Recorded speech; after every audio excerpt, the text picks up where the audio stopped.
2024 లేదా 25లో డిగ్రీ లేదా బీటెక్ చదివారా? సాఫ్ట్‌వేర్ జాబ్ కోసం ఎదురు చూస్తున్నారా? అయితే కోడ్ జ్ఞాన్ 100 డేస్ కోర్సులో చేరండి. జాబ్ సాధించండి. అందరికీ నమస్కారం. నేను Swaroopa Putlapalli. Welcome to Suman TV. తమిళనాడులో తండ్రి కొడుకుల లాకప్ డెత్ కేసు ప్రకంపనలు సృష్టించింది.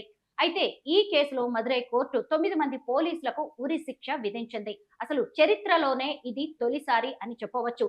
తన తోటి పోలీసుల దురాగతాన్ని కళ్లకు కట్టినట్టుగా కోర్టుకు వివరించి బాధితులకు న్యాయం జరిగేలా చేసిన హెడ్ కానిస్టేబుల్ రేవతిని ఇప్పుడు అందరూ అభినందిస్తున్నారు. ప్రస్తుతం నాతో పాటు ఉన్నారు ప్రముఖ అడ్వకేట్ ఎడ్విన్ కేదాసి గారు. వారితో మాట్లాడదాం. నమస్తే ఎడ్విన్ గారు. Hello madam. ముందుగా ఈ కేసు గురించి మాట్లాడుకుందాం. ఇద్దరు తండ్రి కొడుకుల్ని కరోనా సమయంలో పోలీసులు లాకప్ డెత్ వరకు తీసుకువెళ్లాల్సిన పరిస్థితులు ఎందుకొచ్చాయి? నిజంగా దారుణమైన సంఘటనమ్మా. ఎవరైతే జడ్జి దీన్ని కన్విక్షన్ ఇచ్చారో, rarest of the rare case అన్నారు. అసలు అంత బ్రూటల్‌గా, అంత హీనియస్‌గా, అంత దిల్ మీద తీసుకొని వీళ్ళను టార్చర్ చేసి, హరాస్ చేసి, తండ్రి ఎదురుగా కొడుకుని, కొడుకు ఎదురుగా తండ్రిని at a point of time వాళ్ళ ప్రైవేట్ పార్ట్స్ నుంచి బ్లడ్ బ్లీడ్ అయిందని చెప్పేసి అంటా ఉన్నారు. సో, వాళ్ళంతా నేరగాళ్ళేం కాదు కదమ్మా. నేర చరిత్ర ఉన్నవాళ్ళు కూడా కాదు కదా వాళ్ళిద్దరు. ఇప్పుడు కరోనా టైంలో లాక్‌డౌన్ ఉంది. ఓకే. వీళ్ళేదో సెల్ ఫోన్ షాప్ నడుపుకుంటా ఉంటారు. దాంట్లో ఎవరో చుట్టుపక్కల వాళ్ళు ఎవరో అడిగారట, మాకు కొంత చార్జర్స్ కావాలి, అవి కావాలని.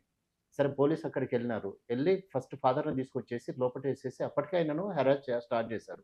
అంటే అక్కడ జరిగిందేంటంటే వాళ్ళకి కొంత ఆల్టర్‌కేషన్ జరిగిందని చెప్పేసి వస్తా ఉంది. న్యూస్ వస్తా ఉంది. ఏంటంటే వాగ్వాదం జరిగింది అని. అంటే ఒకవేళ డబ్బులు అడిగుండొచ్చు, లేకపోతే లంచం అడిగుండొచ్చు. ఏదన్నా అయ్యుండొచ్చు అక్కడ. ఎనీథింగ్. కానీ అంత హీనియస్‌గా, అంత బ్రూటల్‌గా వీళ్ళని అటాక్ చేయాల్సినంత నెసెసిటీ లేదమ్మా. Father was 58. By the time he was arrested or he was taken into custody. ఆయన 58 ఇయర్స్ జయరాజ్ గారికి. అండ్ కొడుకైతే ఎప్పుడైతే బెన్నిక్స్ ఎళ్లి అడగటానికి వెళ్ళాడో, అతన్ని కూడా లోపటేసేసి తండ్రితో పాటు కొడుకుని, కొడుకుతో పాటు తండ్రిని ఇద్దరిని ఒకళ్ళ ఎదురుగా ఒకళ్ళని న్యూడ్‌గా చేసేసి, వాళ్ళని చిత్రహింసలకు గురి చేసినారని చెప్పేసి వచ్చింది దీంట్లో న్యూస్. సో, ఇది కరెక్ట్ కాదు కదమ్మా. అంటే ఇప్పుడు ఏదైతే జడ్జ్‌మెంట్ వచ్చిందో, ఏదైతే ఈ వర్డిక్ట్ వచ్చిందో, that's an eye opener for everybody now. Everybody should treat it as an eye opener. అంటే మేము చట్టాలకి అతీతులం కాదు, లేకపోతే చట్టము మమ్మల్ని ఏమి చేయలేదని ఒక ఫీలింగ్‌లో ఏదైతే వాళ్ళు ఇప్పటి వరకు బ్రతుకుతున్నారో, అది అట్లాంటి దాన్ని ఆ ఫీలింగ్‌ని లేకపోతే అట్లాంటి ఉన్న ఒక వీళ్ళకున్న ఓవర్ కాన్ఫిడెన్స్‌ని దీన్ని ఓవర్ రైడ్ చేసిందాం ఇప్పుడొచ్చిన జడ్జ్‌మెంట్ ఏదైతే ఉందో. ఎవ్వరు కూడా చట్టానికి అతీతులు కాదు. అంటే చట్టం ఎన్ని రోజులు చట్టానికి కళ్ళు లేవు, లేకపోతే చట్టం కళ్ళు మూసుకొని ఉంటుంది, లేకపోతే చట్టం మమ్మల్ని పట్టించుకోదు, లేకపోతే మేము చెప్పిందే వేదము, మేము చెప్పిందే ధర్మము, మేము చెప్పిందే న్యాయం అని చెప్పేసి ఇప్పటివరకు పోలీస్ వాళ్ళు ఏదైతే ఆలోచిస్తున్నారో, వాళ్ళకేదైతే ఆ థాట్ ప్రాసెస్ ఉందో, దాన్ని మొత్తం ఈ ఒక్క కేసు మొత్తం వాళ్ళ మైండ్ సెట్‌ని లేకపోతే దాన్ని మార్చేయగలిగేంత శక్తి ఉన్న కేసమ్మా ఇది. So, we definitely appreciate and we have to appreciate the police officers. And police officer ఎవరైతే రేవతి దీంట్లో హెడ్ కానిస్టేబుల్ అసలు అంత బోల్డ్‌గా తను ఒక ఇనిషియేటివ్ తీసుకొని 9 మంది పోలీస్ ఆఫీసర్ల మీద తను అలిగేషన్స్ ప్రూవ్ చేయగలిగిందంటే అసలు ఆమెకు 2 చేతులెత్తి నమస్కరించాలమ్మా. న్యాయ వ్యవస్థ గాని, లేకపోతే ప్రతి సామాన్య పౌరుడు గూడా. ఎందుకు అంటే వీళ్ళు ఎప్పుడైతే ఈ క్రైమ్ చేసినారో, క్రైమ్ చేసిన తర్వాత ఇమ్మీడియేట్‌గా వాళ్ళని రిమాండ్ చేయడానికి పోలీస్ స్టేషన్ ఎక్కడికి గవర్నమెంట్ హాస్పిటల్ తీసుకెళ్ళినప్పుడు డాక్టర్ వినీత గూడా వినీలా అనుకుంటా. వాళ్ళ ఫేవర్‌లో స్టేట్‌మెంట్ ఇచ్చింది. ఏది పోలీస్ వారి ఫేవర్‌లో. అట్లాంటిదేం జరగలేదు. వీళ్ళని రిమాండ్ చేయడానికి they are eligible for taking into remand అని చెప్పేసి తన మెడికల్ సర్టిఫికేట్ ఇచ్చింది. కానీ ఈ రేవతి గారు ఎవరైతే ఉన్నారో ఈ పోలీస్ స్టేషన్‌లో తను వన్ పార్ట్ ఆఫ్ ఆ సిస్టమ్‌లో పార్ట్. అయినా గూడా ఏంటంటే వీళ్ళకి న్యాయం జరగాలి. వీళ్ళు చేసేది తప్పు. అప్పటికప్పుడు వాళ్ళతోటి మొత్తం కొట్టిన బ్లడ్ మొత్తం అక్కడ కింద పడ్డప్పుడు వాళ్ళ బట్టలు దించేసి, వాళ్ళ బట్టలతోటి మొత్తం బ్లడ్ మొత్తం తుడిపిచ్చేసి, స్టెయిన్స్ లేకుండా చేసినప్పుడు వీళ్ళని ఎప్పుడైతే రిమాండ్‌కి తీసుకెళ్ళిన తర్వాత, రిమాండ్ అయిన తర్వాత వీళ్ళు ఫస్ట్ బెన్నిక్స్ చనిపోవడం జరిగింది. ఫస్ట్ జయరాజ్ చనిపోవడం జరిగింది. తర్వాత బెన్నిక్స్ ఇద్దరు ఈ పోలీస్ స్టేషన్ రిమాండ్‌లోనే చనిపోయినారు. తర్వాత అప్పుడేం జరిగిందంటే మదురై హైకోర్ట్ దాన్ని సుమోటో కింద తీసుకుందమ్మా. Judicial activism. అంటే కోర్ట్ తనంతట తాను ఈ కేస్ సీరియస్‌నెస్‌ను చూసేసి, కేస్‌లో ఉన్నటువంటి జరిగిన పరిణామాలు చూసేసి మొత్తం అప్పటికే ప్రొటెస్ట్ స్టార్ట్ అయింది. ఒకటి పోలీస్ వాళ్ళు ఫ్రస్ట్రేషన్ అయ్యుండొచ్చు ఆర్ వాటెవర్ ఇట్ ఈస్. కానీ వాళ్ళకు ఇదేంటంటే ఒక చెంపపెట్టు లాంటిదమ్మా. ఇప్పుడు పోలీస్ డిపార్ట్‌మెంట్‌కి ఏదైతే జడ్జ్‌మెంట్ వచ్చిందో, ఒక మంచి కేస్ స్టడీ లాగా తీసుకొని ప్రతి ఒక్కరు దీన్ని అబ్జర్వ్ చేస్తా ఉన్నారు. The whole of nation is watching this whole thing now.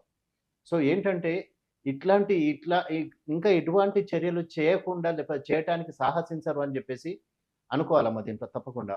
Suo motu తీసుకొని ఈ కేస్‌ని సిబిసిఐడికి దాన్ని ఇది చేసింది.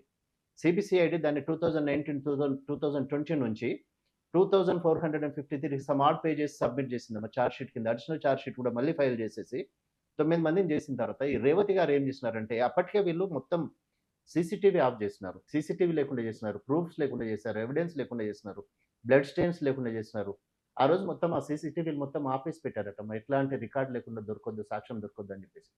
కానీ ఈ కానిస్టేబుల్ గారు, రేవతి గారు ఎవరైతే ఉన్నారో కార్నర్స్‌లో టేబుల్స్ కింద ఉన్న బ్లడ్ స్టెయిన్స్, వాల్స్ మీద పడ్డ బ్లడ్ స్టెయిన్స్ జడ్జికి తీపిచ్చేసి, మెజిస్ట్రేట్‌కి చూపిచ్చేసి దాన్ని ప్రతి ఒక్క ఇంచ్, పాయింట్ టు పాయింట్ దాన్ని నెరేట్ చేసుకుంటూ వచ్చేసి కేసులో ఒక స్ట్రాంగ్ విట్‌నెస్ కింద నిలబడ్డదమ్మా. Hats off to that lady and really she must be appreciated. ఓ కుటుంబం అసలు 2 నిండు ప్రాణాలని పోగొట్టుకోవాల్సి వచ్చింది. ప్లస్ వాళ్ళకి ఆధారం లేకుండా పోయింది. అయితే ప్రాణాల్ని వెనక్కి తీసుకురాలేరు కానీ కనీసం న్యాయమైనా జరిగింది.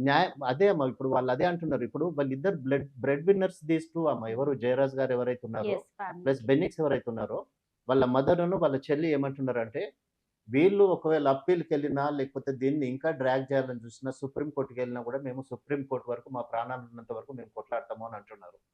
అయితే ఇక్కడ ఆలోచించాల్సింది ఏంటమ్మా, ఇదే పోలీసు అదే ఒక ఎమ్మెల్యే కొడుకు గాని, లేకపోతే ఒక ఎమ్మెల్యే గాని, లేకపోతే ఒక ఎవరైనా హైయర్ అఫీషియల్ గాని చేస్తే ఇది చేసేవాళ్ళా? ఇంత హీనంగా, ఇంత దారుణంగా వాళ్ళని చిత్రహింసలకు గురి చేసేవారా? అంటే న్యాయం అందరికీ సమానం అనేది ఇప్పుడు ఒకటి ఎస్టాబ్లిష్ అయితుందమ్మా. ఇప్పటి నుంచి ఎస్టాబ్లిష్ అవ్వుకుంటూ వస్తుంది. So that is the thing to be appreciated here. Edwin గారు, మన దగ్గర కూడా మనం చూస్తూ ఉంటాము. ఏ కేసుల్లో సరే ఎవరిని అరెస్ట్ చేసినా గానీ పోలీసులు కొట్టడం అనేది చూస్తాం. థర్డ్ డిగ్రీ వరకు కూడా వెళ్తూ ఫస్ట్ ఆఫ్ ఉంటాయి. ఆల్ వాళ్ళకి అసలు మన చట్టం ఏం చెప్తుంది? అలా ఫస్ట్ ఆఫ్ ఎవరి ఆల్ మీదైనా సరే చేయి చేసుకునే అవకాశం ఉందా? ఒకటమ్మా ఇప్పుడు ఒకటే చూడండి. ఇట్లాంటి దుస్సాహసం గాని, లేకపోతే ఇట్లాంటియన్నీ ఏ లెవెల్‌లో జరుగుతున్నాయంటే ఒక సీఐ లెవెల్ నుంచి కింద స్థాయి వరకే జరుగుతాయమ్మా. ఇది నాకు పర్సనల్‌గా నాకు జరిగింది. ఒకరోజు కోర్ట్‌కి నేను I was rushing in a hurry. ఇట్లా నాకు లేట్ అయిందని చెప్పేసి పరిగెత్తుతా ఉన్నా. ఒక ఎస్ఐ, ఇద్దరు కానిస్టేబుల్ హోమ్ గార్డ్స్ కార్ ఆపేసి మీ కార్ మీద చాలాన్ ఉందంటే, నేను కార్ చాలాన్ కడతా బాబు నాకు కోర్ట్ లేట్ అయిందంటే అంటాడు. ఎస్ఐ అంటాడు. ఎస్ఐ అండ్ కానిస్టేబుల్ అంటారు. మా సార్ మిమ్మల్ని కోర్ట్ మార్షల్ చేయాలి అని అంటారు. కోర్ట్ మార్షల్ ఎందుకు చేస్తారమ్మా? ప్రతి ఒక్కళ్ళు అంటే ఇది ఈ ఈ దుస్సాహసం గాని, లేకపోతే ఇట్లాంటి అట్రాసిటీస్ జరిగేదేంటంటే, సీఐ లెవెల్ నుంచి కింద స్థాయికే జరుగుతాయమ్మా. ఇప్పటికి కూడా నేను యాస్ ఎన్ అడ్వకేట్ నేను చెప్తున్నా. ఎన్ని పోలీస్ స్టేషన్స్‌కెళ్ళండి మీరు. హైదరాబాద్‌లో మెనీ పోలీస్ స్టేషన్స్‌కెళ్ళి చూడండి.